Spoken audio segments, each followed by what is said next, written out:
투엘이 안 나간다고? 오히려 좋아. 잘 됐네.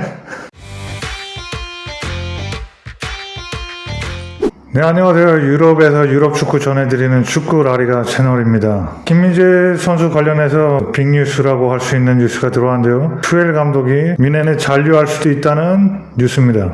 뮌헨은 원래 이번 시즌 끝으로 투엘이 나가면서 새로운 감독을 찾으려고 많이 노력을 했었는데요. 이미 3명의 그 감독에게 까였죠. 브라이튼에서 감독하고 있는 데제르비에게 여전히 또 관심을 가지고 있다고 그런 기사도 나왔는데요. 새로운 감독 협상, 영입에 난항을 겪고 있는 게 사실입니다. 그런 상황 탓인지 투엘 감독이 이번 시즌 끝으로 나가지 않고 뮌헨에 잔류할 수도 있다는 기사가 떴습니다. 특히 하루 전에 열린 볼프스부르크와의 마지막 홈 경기를 끝마치고도 팬들 상대로 공식적으로 작별 인사를 하지도 않았고요. 인터뷰에서도 일절 관련된 내용이 없었습니다. 그 다음에 나온 기사가 그 독일 스카이 스포츠에 투엘이 다음 시즌에도 뮌헨에 잔류할 수 있다는 기사가 나왔습니다.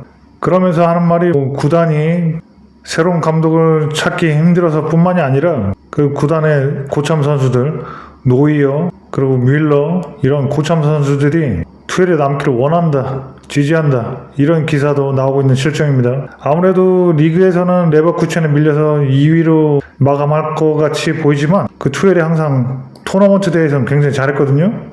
예를 들어서 챔피언스리그 대표적으로 그렇죠. 그렇기 때문에 챔피언스리그에서도 굉장히 팀이 어려운 상황에서도 4강까지 갔지 않습니까? 컵대회나 토너먼트에서 굉장히 강한 게 투엘의 스타일입니다. 그런 부분에서 아마 만족해서 그 고참 선수들이 투엘을 지지하지 않나 그런 생각이 들고요. 그리고 앞으로 더 좋은 경기를 할 수 있고 더 좋은 모습을 줄 수 있다 그런 생각이 드니까 고참 선수들이 지지하는 것 같습니다. 자, 그러면 우리 한국 팬들 입장에서는 가장 궁금한 게 뭡니까? 김민재 선수의 향후 뮌헨 내에서의 주전 여부죠. 과연 투엘이 나오면 김민재 선수는 뮌헨에서 어떻게 될 것인가. 이미 김민재 선수는 뮌헨 잔류를 적극적으로 밝혔고요. 결론부터 얘기하자면 그렇게 나쁘지는 않은 상황인 것 같습니다. 김민재 선수에게도요. 물론 챔피언스리그 경기에서 김민재 선수에게 굉장히 큰 비판을 가했던 게 투엘이 맞긴 합니다. 언론뿐만이 아니라 감독도 비판을 크게 했죠. 근데 그 1일 전 볼프스부르크와의 경기를 통해서도 그렇고 김민재 선수가 금방 또 회복하는 모습을 보여주고 있습니다. 실제로 이 경기를 통해서 뮌헨이 다시 2위로 올라섰고요.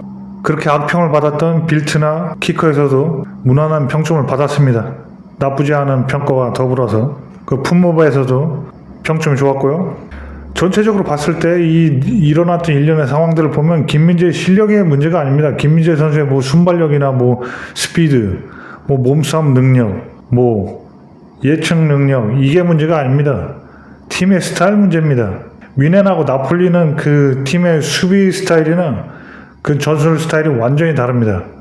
똑같이 지배적인 경기를 할 때조차도 수비에서 모습이 완전히 다르기 때문에 김민재 선수가 나폴리에서 뛰었을 때는 로보트카나 미드필더들이 협력 수비가 굉장히 강했고 심지어는 윙백 선수들조차 김민재 선수가 나갔을 때 3백으로 전환해서 윙백 선수들조차 김민재 선수를 이렇게 커버하는 능력을 보여줬습니다. 왜냐? 김민재 선수의 개인 능력이 워낙 출중하기 때문에 그걸 최대한 극대화하려고 스팔레티 감독이 그렇게 김민재 선수를 살리면서 다른 선수들을 이렇게 조직적으로 보조하게 만든 겁니다. 근데 뮌헨에선 그게 아닙니다. 수비 쪽으로 오면은 수비수들, 우리는 명문팀이야. 우리 수비수들은 엘리트여야 돼. 수비 왔다. 자, 수비수를 니네가 막아. 요겁니다.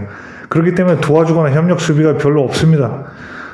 사실 엄청나게 없다고 봐도 무방한데요.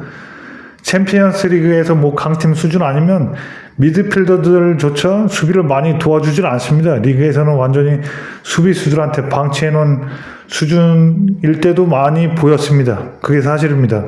그렇기 때문에 김민재처럼 예측 수비를 하면은 굉장히 그 위기가 찾아올 수도 있다. 그런 게 김민재 선수가 아니라 어떤 선수가 해도 똑같은 그림이 나오게 돼 있습니다. 뮌헨에서는. 그러니까 튀어나가는 수비가 아니라 기다리는 수비가 필요한 거죠.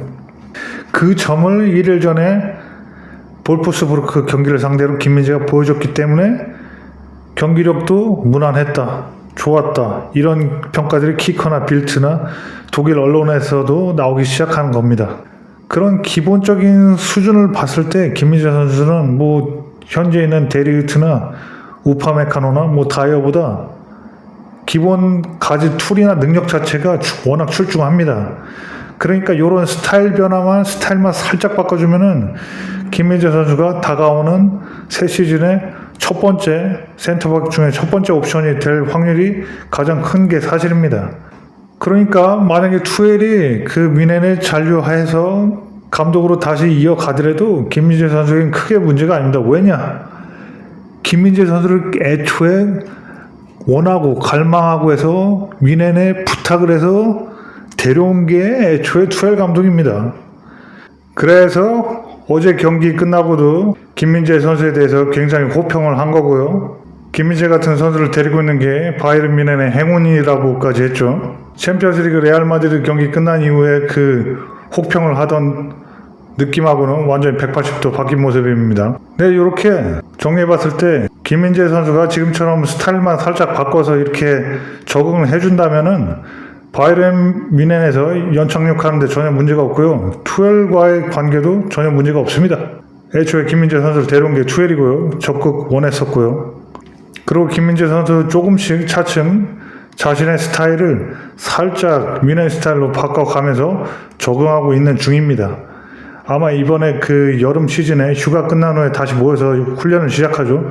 그때 좀 조정들을 잘 해주면은 완벽하게 뮌헨 스타일로 다시 거듭나고 그 수비수에서 첫 번째 옵션으로 올라올 확률이 객관적으로 봤을 때 그 현재 4명 선수 중에 제일 높은 게 사실입니다.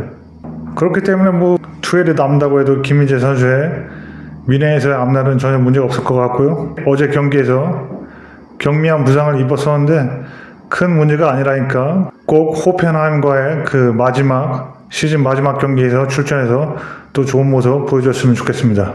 이상으로 축구라리가 오늘 이야기는 마치겠고요. 제 얘기가 재밌고 흥미로웠으면 구독, 좋아요, 댓글 부탁드리겠습니다. 저는 또 재밌고 흥미로운 얘기로 곧 또 찾아뵙겠습니다. 그럼 모두 안녕. 아잘르고